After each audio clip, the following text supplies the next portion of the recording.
You're going to hear an audio tape of Grandma Iole Banker, Grandma Iole Martinat Banker, and I'm going to show you photos of the family. This is a beautiful photo of me giving Grandma Iole a kiss. She looks really good there. She's got her hair done from the salon that we go to every week together. And she looked really good in red. She was really beautiful, even, well, to the very end, really, but she stopped getting her hair done in just a little bit after she turned 90. So it went gray after that, but even when she was 90, she was getting her hair done and looking really like a movie star, you know?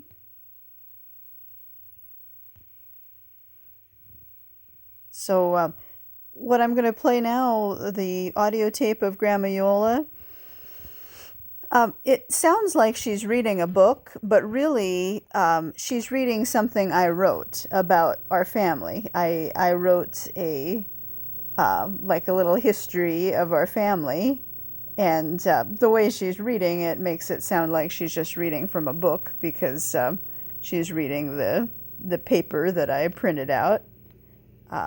But it's about Dante, her dad, Dante Martinat, and how when he was in Italy during World War II, he didn't want to go to the front lines just to be fodder, because he didn't believe in the cause with all the fascists and everything. You know, kind of probably felt like he was fighting on the wrong side kind of thing. So he didn't want to have to go to the front lines. You know, he didn't mind participating in the war just because that was his duty as a citizen of Italy. But he just didn't want to go to the front lines because there's really nothing, you know, it's really hard to survive on the front lines. So we'll hear her talk about it, but he used some kind of acid to burn his teeth, so he won't look very healthy.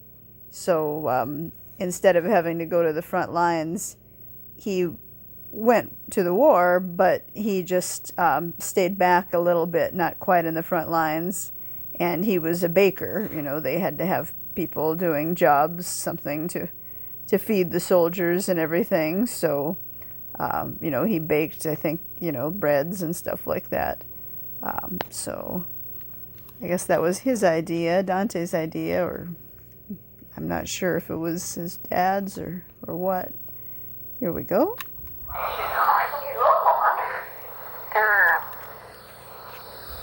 Dante's daily pain paid off, though, because his plan worked. Dante's daily pain paid off, though, because his plan worked. I don't think they need that going there. I don't think you do. It sounds weird. Go is unnecessary, that word. So he had the idea of putting several drops of acid on his teeth every day to rot his teeth away. Dante's daily pain paid off, though, because his plan worked. Okay, that's good.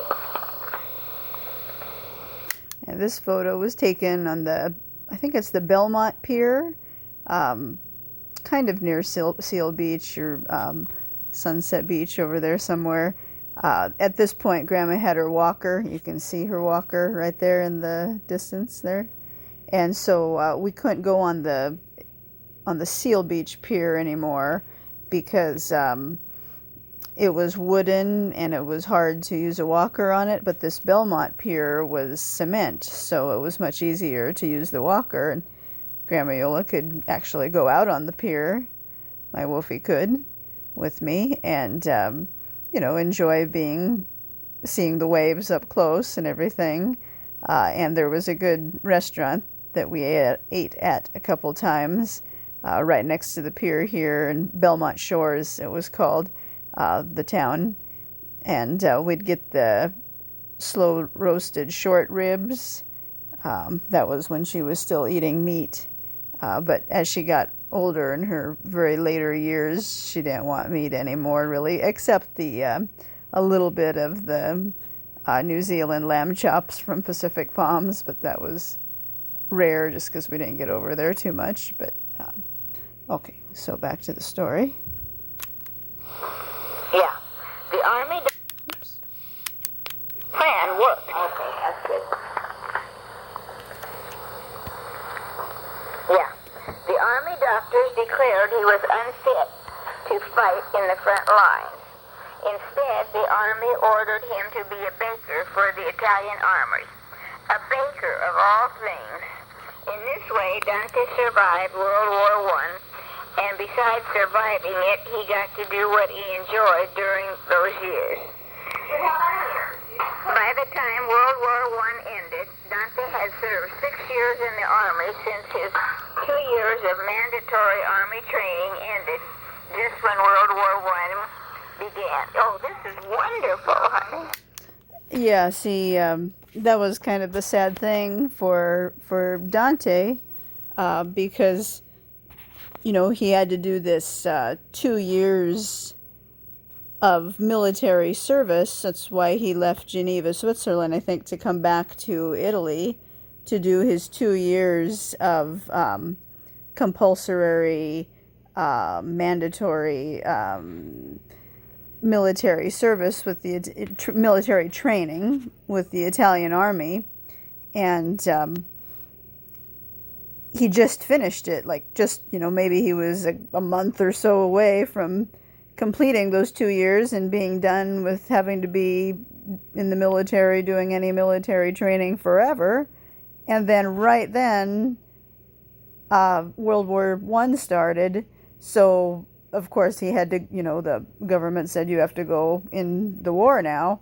And so just when he thought he was done, it was just time to start the war. So it's too bad his military training, if it could have just, you know, if he'd been born 2 years later, say, he would have been just about ready to start the training when the war would have started, and he would have been doing this for less time.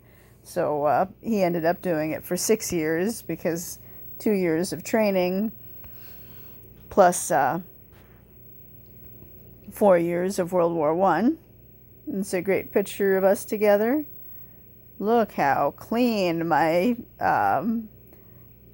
Fire Department of New York hat looks. Wow. And that thing is so dirty now. I wear it every day. Our hairdresser that we went to, Sonia, she gave it to me shortly after 9/11. So this photo, I don't know when it was taken. Definitely after 2003, when we moved back to Arcadia from Westwood. Okay. Oh, I think I'm wearing my USC shorts, so it must have been, maybe, let's see, I finished there about 2011. So it took me about 4 years because I was going part-time. So, oh, I know, I started USC right when the financial crash hit, like in 2008. So this must have been, 2009, 10, something like that. Okay, back to our story. After the war, at the age of 26, Dante returned to his hometown of San Segundo, a small town nestled in the Alps on the French-Italian border.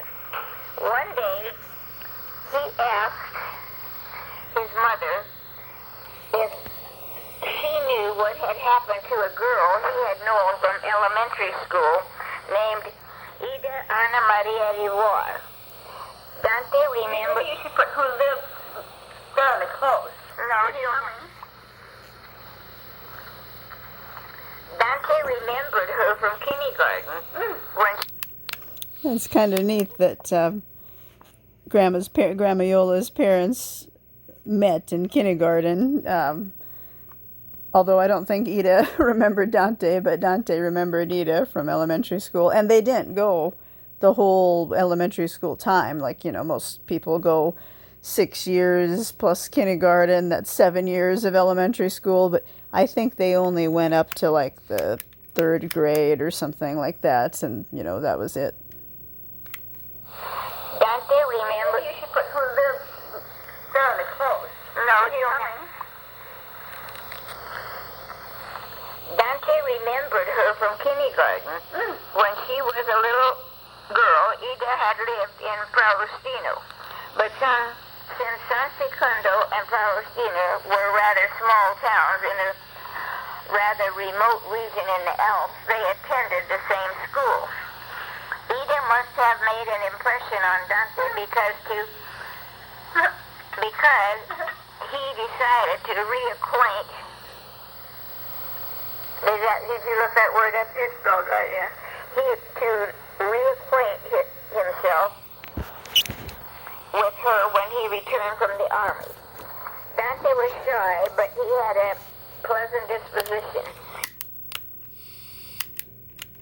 To reacquaint himself with her when he returned from the army.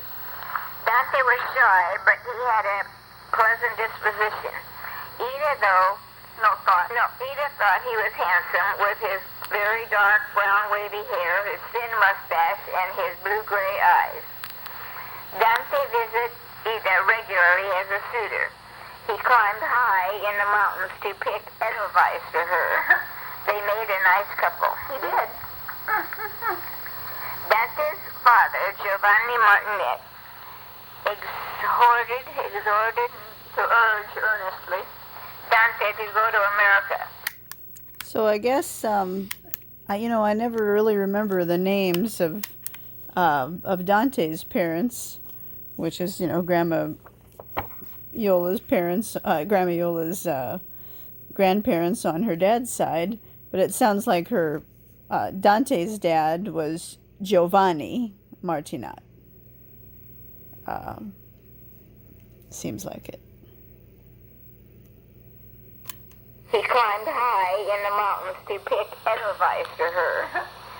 Edelweiss is such a pretty flower. We have that's so neat. It's just like in The Sound of Music, they talk about edelweiss.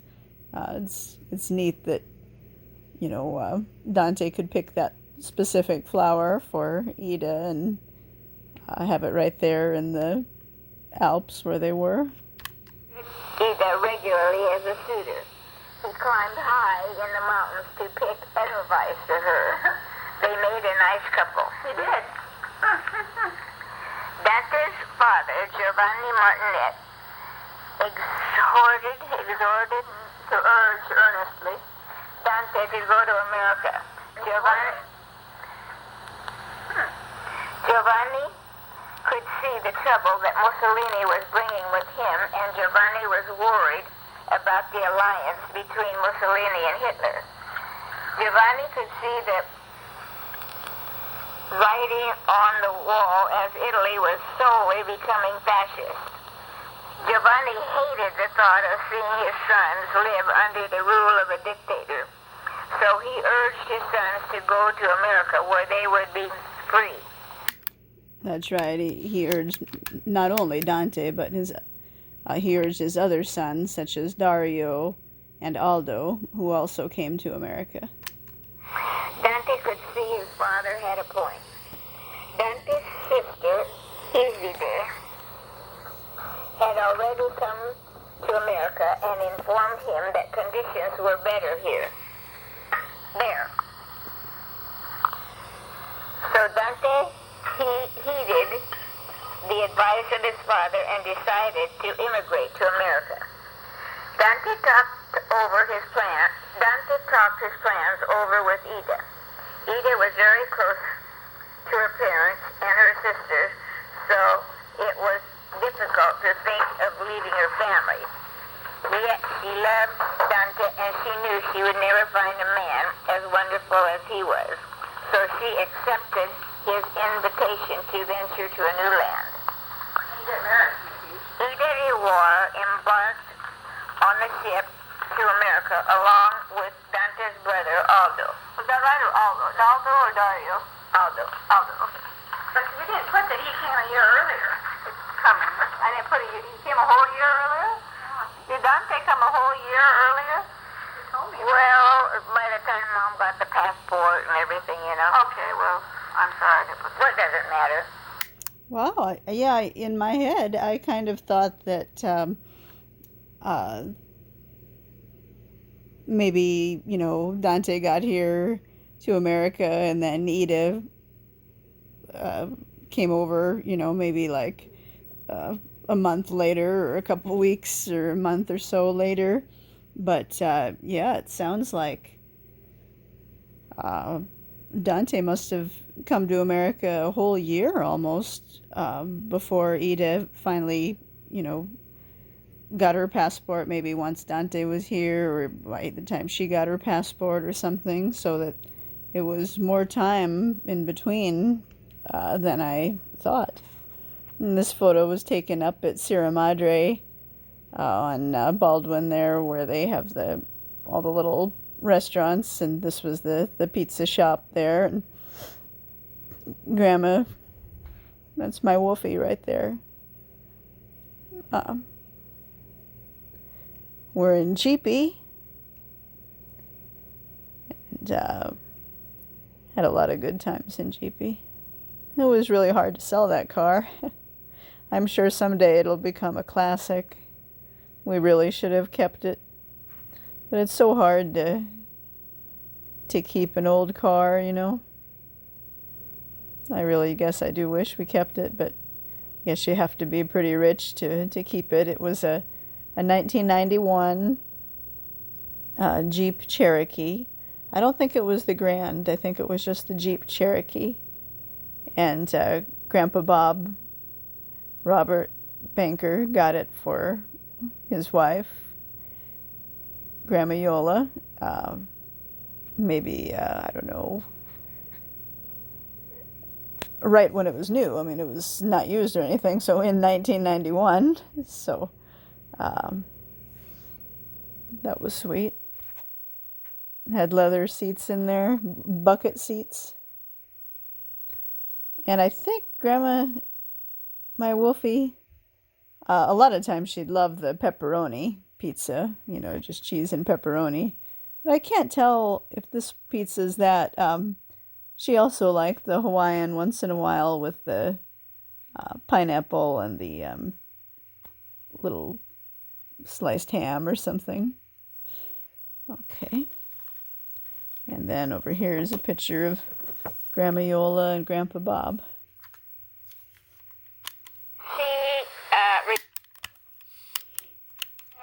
By the time Mom got the passport and everything, Okay, well, I'm sorry I didn't put that. What does it matter? She remembers the boat being so packed with people that she could barely move.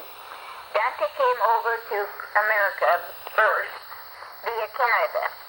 Ida was nervous upon the approach to Ellis Island because if Dante was not there waiting for her, she would have been sent back to Italy.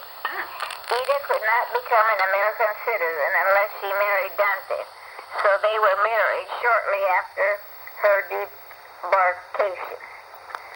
They stayed with Dante's sister Ida in New Jersey for a few weeks until Dante found a job in Croton-on-Hudson, New York, working on the estate of a Belgian consulate. It was Dante's task to prepare the surrey for trips into town, but Dante could never catch the horse. So he would call his wife Ida, and the horse would come to her in an instant because she had a way with animals. Ida had grown up on a farm, so she knew how to handle animals. In contrast, Dante had lived higher up on the mountain, and he was not so used to being around animals. In fact, he never seemed to have much luck with animals. He got sprayed by a skunk and had to dispose of his wardrobe. 2 years passed. Slowly Dante was learning some English through his work. Slowly but surely, Dante and Ida were building a life in the new land. Honey, this is wonderful. I write like a 3-year-old. My name is... Write so people understand it. Their daughter, Iole Banker, was born on the 23rd of March, 1923. That would be 80 years ago at the hospital in nearby. So Grandma Iole was reading this when she was 80, or let's see, 80.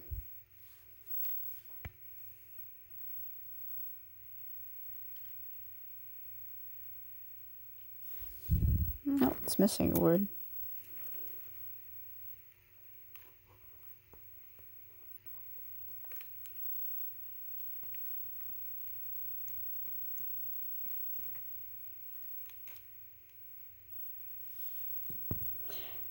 You're going to see some photos of me when I was a little tiny baby.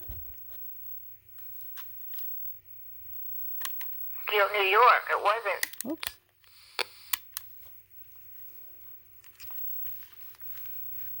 We got the lighting issue again. Anytime it's photo in a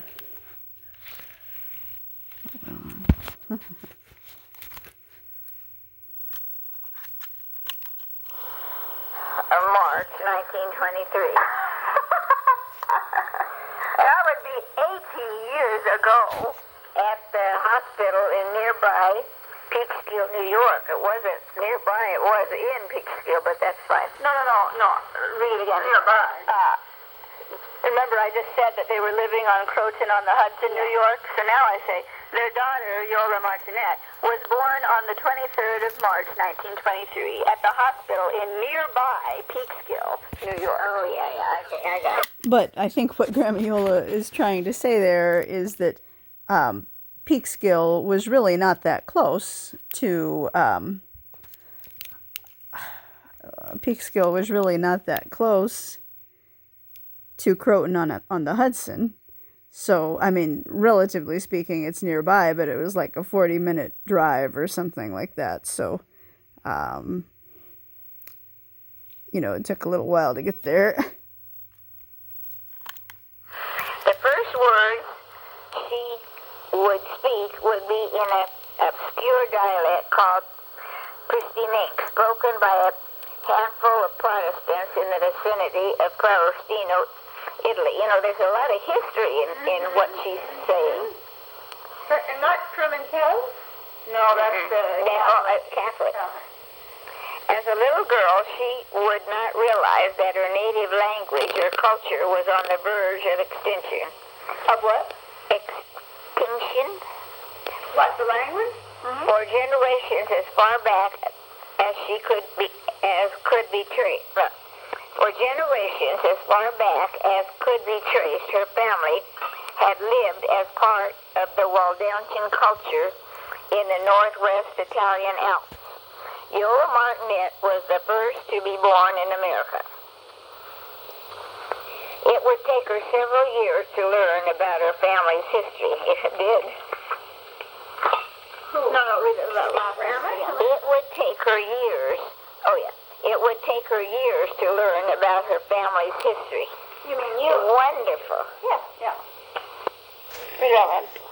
Well, I'm not going to read the whole thing. It's just something. The first part. The words of Iole Banker was the culmination of a long line of decisions made by her parents and their ancestors throughout the ages. Several crucial decisions had to take place. What's that mean? Volume up. Turn it up there. It doesn't go up anymore. Several crucial decisions had to take place, or else Iole Martinat would not have been born. Her father, Dante, had to decide to terminate his stay in Geneva, Switzerland. He had wanted to remain in Geneva, and so... Okay, you put her father, maybe that was it. In Geneva, he wanted to remain in Geneva and someday become a citizen of Switzerland. In Geneva, he had a good job that paid fairly well. In his hometown in northwest Italy, jobs were more scarce at the time in 1910. Dante was 18 years old and enjoyed his job in Geneva as a delivery boy. His wages were paid in gold, and he got paid for doing what he loved, riding his bicycle. He delivered fresh fish to people's houses. Shouldn't people have parentheses? With the S? Apostrophe right there. Not after the S? More than one people? No, because people itself is plural. Oh, okay.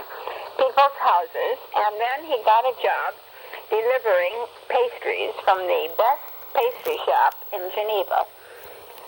Dante's friend, Walter Simmons, suggested that Dante go into the pastry business. Dante thought this was a great idea, and he planned to build his life in Geneva. In Geneva, he felt quite at home. He could speak French. Oh, that was it. You didn't put up here that he was her father, who was Italian or something. Yeah. You know, I didn't do that because I just wanted to start off and keep people wondering, where in the heck is this guy from? Oh. Because I put terminate his stay in Geneva. Yeah. Not like he always lived there. Yeah, right.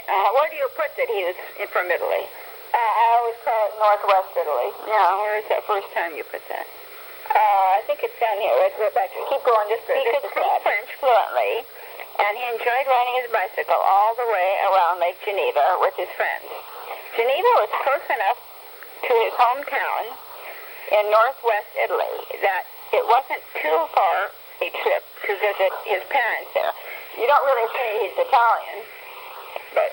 Well, I said hometown in northwest Italy. Yeah. Doesn't that make him Italian? Hometown? If your hometown is in Arcadia, doesn't that make you a person of California? Yeah, I guess. Do you think the hometown, yes, makes it that you're that nationality? Hometown? Mother's not this dumb. Hometown, does that mean that's your nationality?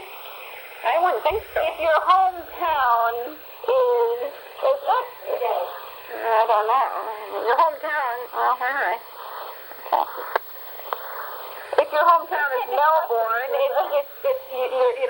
you were born in the city of Melbourne, so you were born in the country then of Australia. All right, okay. All right, okay.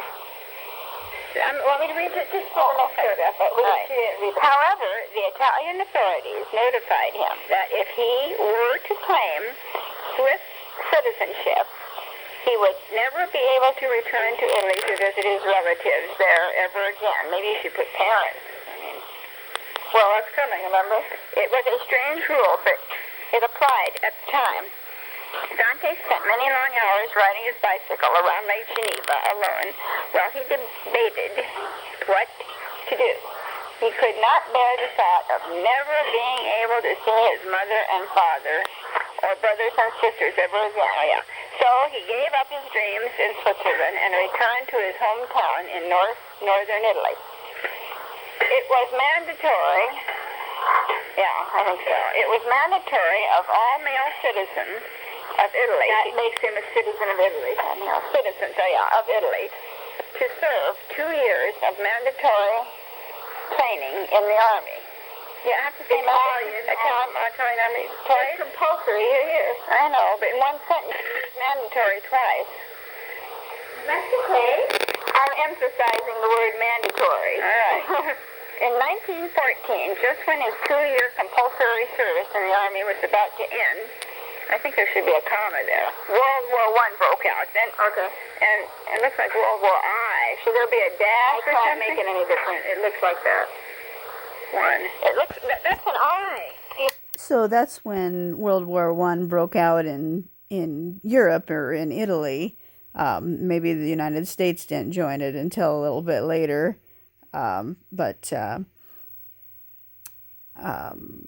The person speaking right there is my mom, Yolanda, Lonnie, Grandma Yola's daughter. Make a Roman numeral.